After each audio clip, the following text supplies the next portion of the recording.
Hi all. Um, Unfortunately for you, you get to have to listen to me again, but I'll keep it very brief this time. My colleague Emer Gallagher, who has been working on developing ABF in emergency departments with our emergency medicine program, isn't available today. So I'm just going to present very briefly on that. Just in terms of why we're doing this, the Social Care Implementation Plan really has mandated that ABF should be expanded to ED and outpatients and other areas. So it's in response to that this is being done. So just in terms of very briefly what will be covered, just the background, what have done in Tullamore, grouping to URGs, ED coding expansion, and what the next steps are. So really the first step in this journey to ED was to do an international review of what was going on the classification of and capture of data in EDs. That was quite a wide review, and when the emergency medicine program looked through all of these, kind of came down on the Australian system, which is probably no surprise given the classifications that we use in admitted patients.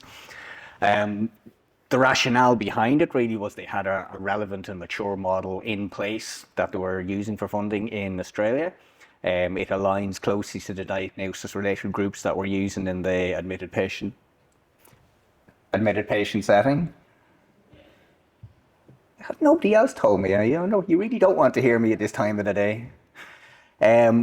We have a really good relationship with our counterparts in Australia, and they share a lot of knowledge and expertise with us, and that is probably the number one reason why we're using that.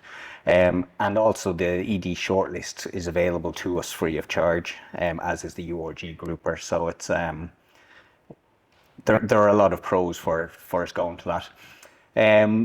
The urgency related groups are essentially the DRG equivalent in an outpatient. They're looking at classifying the patients and the complexity of those patients in an ED setting. There are 5 main pieces of information that are required for that. So it's the episode end status, what ultimately happened to the patient, the type of visit, the triage category, the gender, and the exit diagnosis code. And really it's this diagnosis code piece that we've been very focused on getting, because that's the piece of information that hasn't been available or hadn't been available to date in the Irish setting.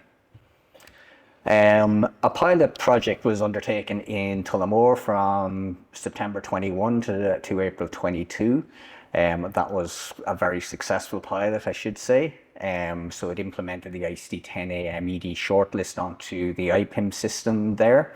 The clinicians in the ED actually coded the cases there, and then their data was returned to the HPO via the BIU, the pet data extract. So we basically used what was there already in place to try and get this up and running. Just in terms of what took place in there, so there's 22,000 odd cases, attendances into the ED. In the way we assessed the implementation was via a couple of ways. One was actually just asking the clinicians how was it to do this, and that was quite useful to us, and we got a lot of good learnings out of that. But in general, they found it quite easy to use the shortlist. Some tweaking had to be done in terms of searchability. The other thing we looked at was really was the spread of the codes and the URGs that were there, because we did feel that possibly there was a potential that there would be some defaulting and people would go to the first code that they came to that looked reasonable, and that would be the one used. And what we expected to see was a very narrow cohort of codes used. That didn't actually happen. We got a very broad range of I don't think we have it on here in terms of the actual ED shortlist, but what it resulted in is data of 98 out of the 114 URGs being populated, which is very good considering that URG system has pediatric URGs in there that that activity doesn't exist in Tullamore. I'll not go into that in any more greater detail, but just in terms of the conclusions from the pilot, well, yes, we can put the ED shortlist onto IPIMS, and it can be made searchable and usable for the clinicians. The clinicians will code that ED activity, and the quality of the resulting data is high, the data extract can be used as the vehicle for bringing that data back. So in fact, really as a proof of concept, that pilot was very, very successful, and where we are now is wanting to roll that out further. What would that look like? Well, in terms of the steps we're going to be taking, I'll talk in a minute just about where we're going to be taking these steps. Emer has nice snappily put this into load code return. So load the ICD 10AM shortlist onto the IPIM system or equivalent. Get the clinicians to start coding that activity as the patients are being discharged from the ED, and then return that data via the PET data extract. Just in terms of getting the IPIMS data, so a lot of work has been going on this year to get the ICD-10-AM shortlist onto the IPIMS in the South-South-West group.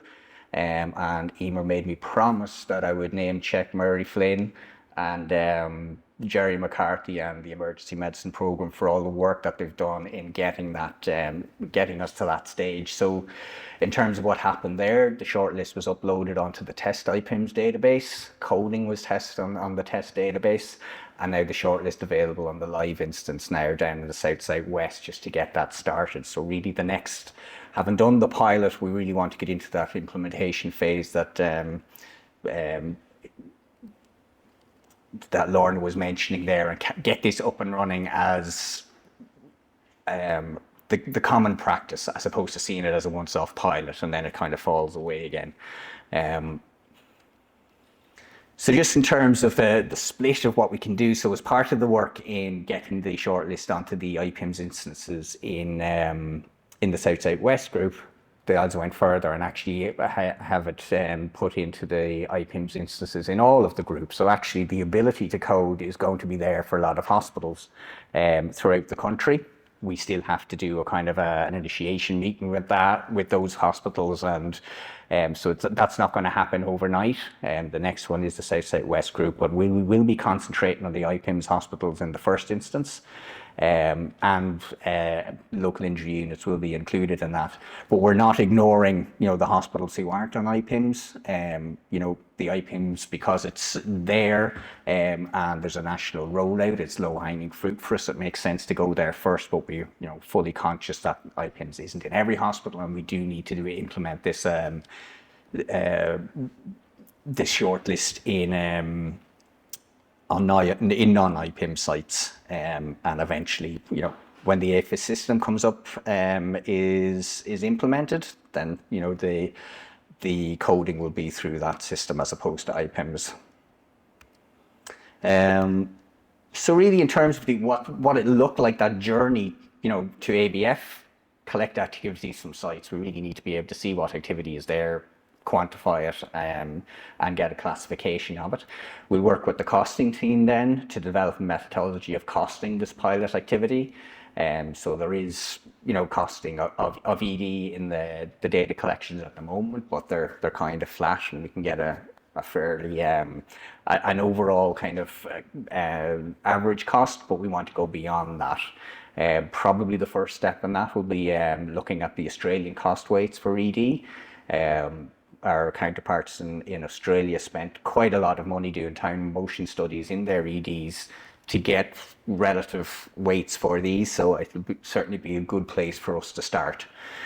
We'd also want to look at data quality. So we do have a new data quality manager in the HPO who will be part of looking at this data and making sure that it's fit for purpose, looking to see whether we're getting consistency across all the sites, and eventually we'll start putting that activity, weighted activity together with the costs and be able to build up an ABF model in that. It is a journey, but it's one that we want to get started on. We just really want to naturalize the idea that we're coding, capturing and reporting ED activity. So really, for a site who wants to do it, what do we look for? First thing is we want a champion. We want somebody who is a clinician in the ED to really take this and drive it on the ground.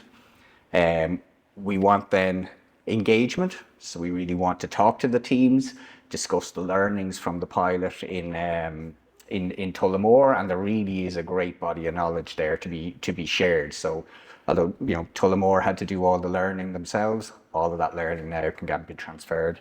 And at that point then it's really on to commencement. Start coding that activity, return it through the PEC data, and we can then start having those conversations about completeness, data quality, and hopefully sooner rather than later reporting on that information, and starting to fill out that gap that we have in the picture of the health services. And that's it. So hopefully that didn't go on too long.